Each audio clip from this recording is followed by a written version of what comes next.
Hey guys, thanks for joining me, and if you like what you see, please subscribe. Hello peoples, welcome to Sharp Ends. Today I'm going to take apart and maintain this Qubit from Civivi, which is a budget knife that I've reviewed. Very nice little budget knife, but you might be wondering how to take it apart and how to maintain it, and I'm going to show you how to do that today. First thing you want to do is check the hardware. I'm using Weehaw today. I have this nice little driver kit. I've already checked them. They're all T8s, which is really, really cool. All of the stuff that I'm going to use today will be links down in the bottom, and if you use any of those links, it'll help support the channel, but you're not required to at all, just so you're aware.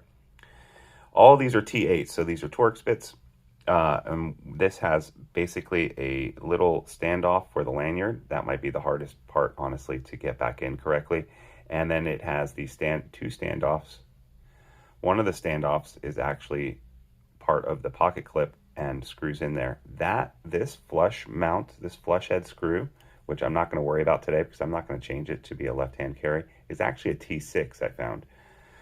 Otherwise, though, what I'm going to be doing is taking off the show side scale, and this is a T8. Those are in barrel spacers, and then the pivot has, I believe this is going to be a locking pivot because the C is going to want to face this direction when you put the knife back together, and there'll be a little D shape. It won't be a perfect circle for the pivot, and this is a T8 here. So first thing I'm going to do is go ahead and take out the pivot. I'm putting a finger back here. This is a button lock. And the other thing I want to be careful of is that inside of here, there is going to be a little spring inside of that part. And I want to make sure I don't lose that or this goes shooting off, okay? So first I'm going to take off this pivot, loosen up this pivot. So I'm going to loosen up this pivot. And while I'm loosening up this pivot, I am going to hold my finger over the C, the Civivi symbol here, so that it doesn't push out. I can feel it wanting to wiggle a little bit. Just want to be careful that my Torx bit is fully engaged in there, so that I'm not stripping this screw. It doesn't look like there was any Loctite on this. And I'm going to leave the pivot in there for a minute, and now I'm going to go ahead and flip it over to the show scale side, and I'm going to loosen up the barrel screws or the back spacer screws. And I've put the pivot here, so this one was the next one in order, and then I'm going to put these in order, and you'll see that that actually had some Loctite on it, but it was easy to break. If you ever have a problem with Loctite not breaking, not unlocking, and here I need to hold this tight because that is loose now, and this spring is wanting to push this whole assembly apart, so I need to hold it together and lift it up carefully. If you ever have problems with Loctite, and you're not getting it, use a hot blower, a hot air blower hair dryer on it. Will loosen it up and have it come out. So now I'm just going to let this kind of fall apart. I can feel the spring coming off already. And then the other thing, and there's the spring. It just fell out. And here is the blade. A couple of things we need to notice here. This back pin here came out. Like I said, that might be one of the harder things to get back in there correctly. I'll show you a trick for that. But we need to remember that. I don't actually need this because I don't use lanyard lines or whatever, but I'm going to put it back in regardless. And we'll put that back here with this last screw, and it wants to roll away. We need to keep this spring from rolling away and getting lost as well. It doesn't look that dirty. You'll notice that there is a washer inside of here. So this is an aluminum handle. What they've done is these pins might fall out too. Doesn't feel like they're going to. This is the back spacer pins. Well, they will if I pull them really hard. I'm going to try to keep them in there, okay? I do want to get this washer out though. So the washer is being held in there with some surface tension, probably from some oil. So I'm going to use my little poking tool I use from my watch kit, spring bar tool, to get this out of here. Come on out. If I do it from underneath here, easier. There we go. And I can see here on this washer, let's see if I can show you. Do you see how there's a little bit of a racetrack already being scratched in there? That's from the bearings. So I want to get I want to clean things up now. So one of the bearings fell out. Here's one of the bearings. That's the bearing for this side. And I want to keep it so. The button lock is here. And you'll notice the button won't come out while the blade is still in. Two things are kind of locked until I open it all the way here. And then there's going to be a space where this can come out. There we go. And now the pivot wants to come out as well, and I'm going to let it come out. So, and then the button wants to come out as well. I'm going to leave the button there for now. I'm going to take a Q-tip, it's isopropyl alcohol, and I'm going to go ahead and clean off the pivot first, since it's here. And then I am going to put the pivot over here next to a screw, and then I'm going to take the blade and I'm going to clean that up, make sure that there's no more gunk on there. This isn't very dirty. And again, on the blade, you can see where the racetrack is being created by the washers. I'm going to clean the inside of the pivot, outside edge here. This other side looks like there's a little sand or grit in there.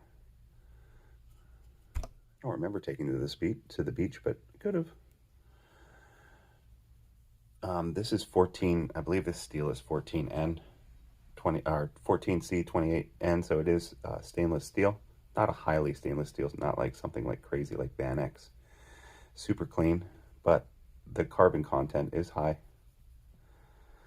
Very slicey blade too. I did a review of this if you want to check it out. And now I'm going to clean the bearings here. I'm going to clean this guy over here, and I was able to use the Q-tip to get this one out. I'm going to go ahead and wash it out, get this back here. I don't need to worry about the alcohol. It's just going to evaporate within 30 seconds pretty much.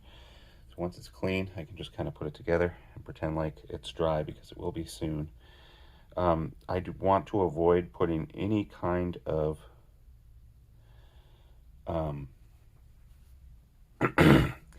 I want to avoid putting any kind of lubricant on the button lock itself. That will just cause lock stick. Those parts fit together so well that it just doesn't need any grease. All the grease will do is it will attract dirt and suspend the dirt in there and then make it grind and give you lock stick. All right, so this one is out now, and I'm going to use KBL, knife pivot lube, KPL. I'm going to use the light on this. I'm going to just put a drop on here, not too much. And then I'm going to take the washer, and I don't remember if I cleaned it or not, so I'm just going to give it a quick wipe. These washers are not symmetrical, need to go in the right way. Do you see how there's one side of this washer that has this cupped side, and the other side is flatter? The flatter side faces the blade, so we'll put that in, like there. I'm going to take the pivot now, and I am going to just put 1 or 2 drops on top of this here too. I don't need to get the whole surface, because when I start opening and flicking this, the oil will go the rest of the way. The oil not only makes the action, in other words, how the blade opens, work really nicely, it also traps and suspends particles that might be getting in there, thereby making it so that those little particles don't damage the blade. So I thought that this was locking, but it is locking, but it's not a D. Usually with a locking pivot, there is a little D shaped. On this one though, let's see if I can get this to focus correctly, or if you can see it. On the black part of the collar, there's a little indent. Do you see that little indent? That little indent fits on the show scale side, so that the C is in the right direction, and then the pivot won't turn. Let's see if I can show you. If I can get it correct in the right orientation, it won't spin. All right. Put a little bit more grease on here, because while I was manhandling it, I messed up. So this is the next part that is going to be a little tricky, and that is the button lock. Some of these button locks you need to put the button lock in first and then the blade, and other ones you need to do it the reverse way. I believe that with Civivi, I want to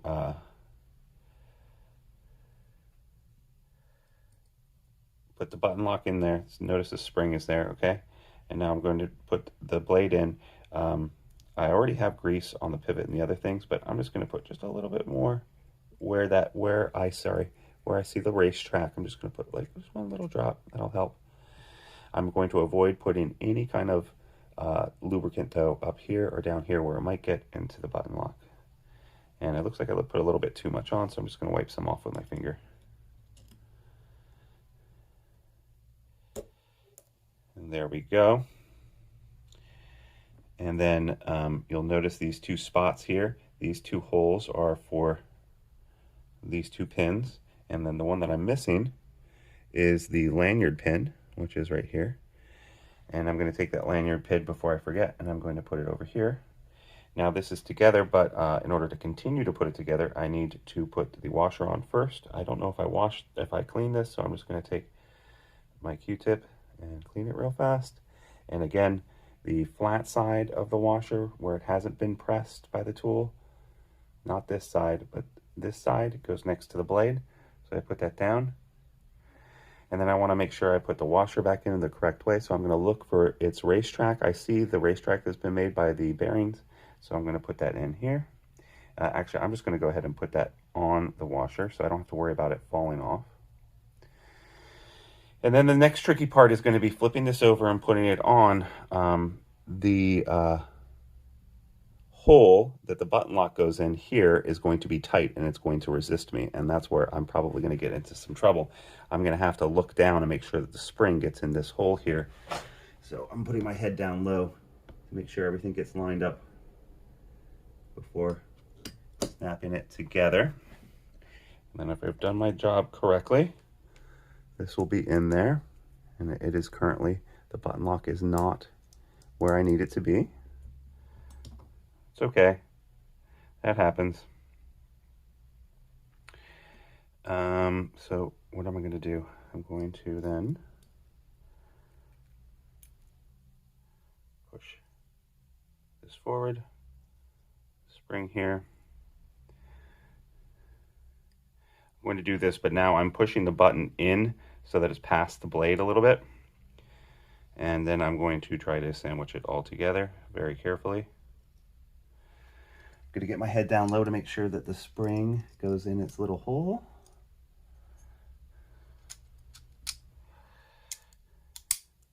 And there, I was able to snap it in. All right, good. So now the next thing I need to do, this pivot will need to turn a little bit in order for it to sit correctly in its little notch. But the next thing I need to do is apply some Loctite. I am going to put some Loctite on the pivot. You don't need to. I tend to find the right amount of, and the way I'm going to do is I'm going to take my tool, my little pokey tool here, I'm going to put it on the inside of the threads rather than on the threads of the screws themselves. I find that easier to do.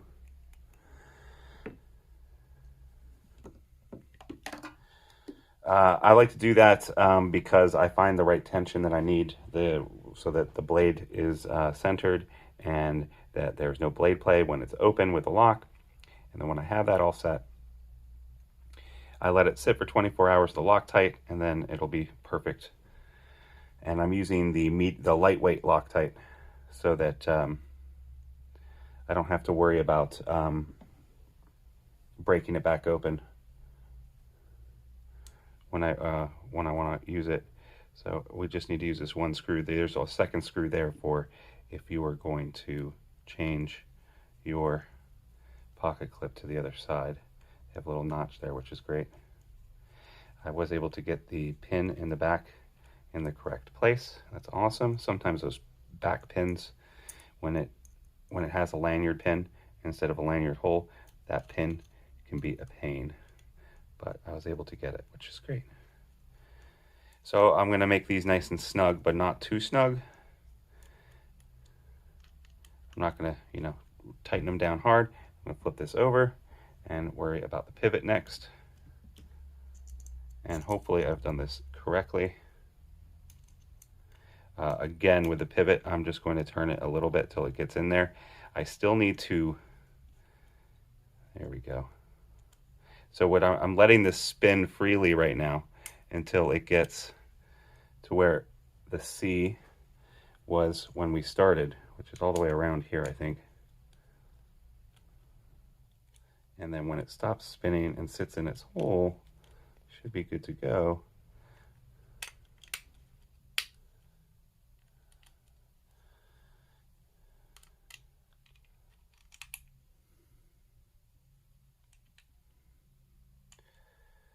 There we go. All right, I felt the C go in its little seat, and now it's facing straight back. I just turned the blade, and it turned the pivot because it was free spinning until it got into its little notch. Now I've tightened it all the way down, and I know that that tightness is too much. Yeah, the action too tight, right? And it's not even closing, it's so tight. So now I'm going to back it off by degrees, by little quarter turns, until I get the action I want. Notice how it's still not quite dropping shut all the way. Centerness is good though.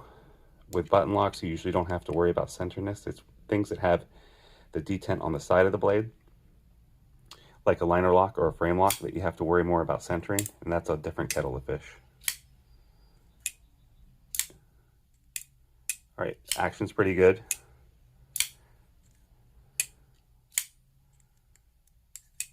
If anything, maybe just a smidgen too tight. I'm going to take just the smallest bit off. I don't mind it being just a smidge too tight because the blade is going to continue to work in and stuff like that. Thanks so much for joining me today. If you enjoyed this video, if you found it helpful, please like and subscribe.